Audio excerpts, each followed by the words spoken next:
سلامتی ستن، ناموس و رفیق و وطن، سلامتی سه کس، زندونی و سرباز و بیکس، سلامتی باغبونی که زمستونشو از بهار بیشتر دوست داره، سلامتی آزادی، سلامتی زندونیای بی ملاقاتی.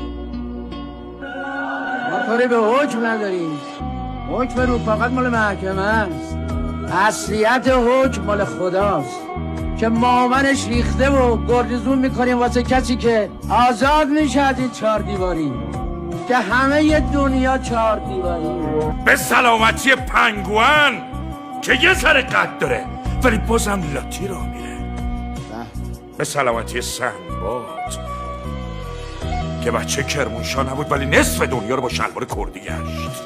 به سلامتی خط سفید وسط جاده ها که تیکه تیکه میشن ولی پا به پات میان. به سلامتی آب که هر کی بجوشونیش باز یه رنگه.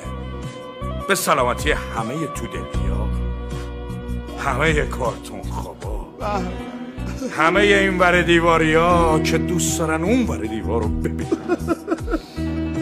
به سلامتی همه نامردا، چون اگه نامرد نباشه مردا رو نمیشه شناخت.